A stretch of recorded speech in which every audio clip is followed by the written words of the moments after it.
threats to liberty has been the government taking people's liberty for things that people are in favor of. The Pew Research Group shows that 52% of Americans think marijuana should... Hold.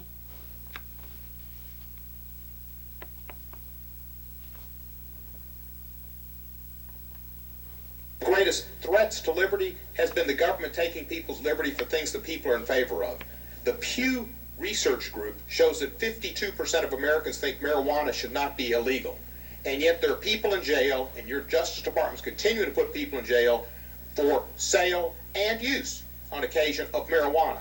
That's something the American public has finally caught up with. It was a cultural lag, and it's been an injustice for 40 years in this country to take people's liberty for something that was similar to alcohol. You have continued what is allowing the Mexican cartels power, and the power to make money, ruin Mexico, hurt our country, by having a prohibition in the late 20th and 21st century. We saw it didn't work in this country in the 20s. We remedied it.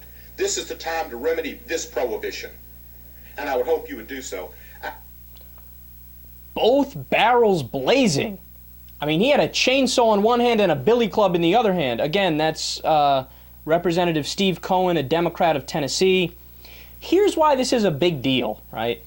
Now, maybe if you listen to this show or you listen to other progressive outlets, you've heard arguments similar to that all the time and you're used to it, right? But I've been following politics for a long time.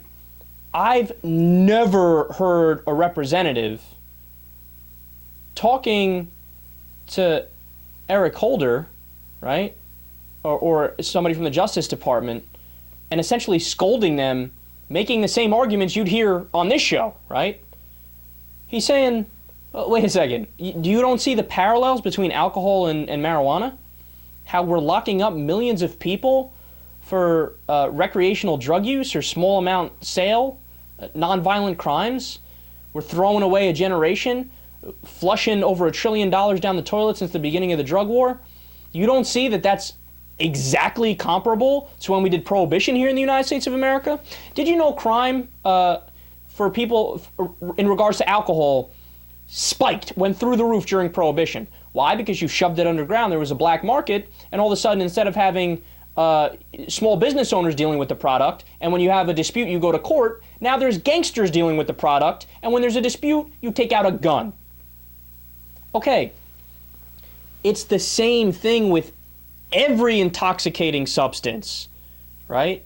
If you actually want to lower the amount of people that are addicted, you legalize. Now, it's not just speculation or conjecture on my part that that's true. Wherever they have either decriminalized or legalized, the usage rates have dropped, the level of people addicted have dropped. Virtually all the problems across the board drop when you either decriminalize or legalize and treat the substance like it's alcohol. Not to mention you increase revenue to the government, not to mention you stop blowing money from the government to wage a war on drugs, not to mention the thousands of people that have died needlessly for a drug war, an actual war. And of course, don't even get me started on the fact that alcohol is worse for you than marijuana. And I'm saying that, by the way, and I prefer alcohol over marijuana. I don't even like marijuana. I get paranoid when I smoke marijuana. But it is true, according to the studies, that alcohol has worse health effects than marijuana does. So why is one legal and the other not legal?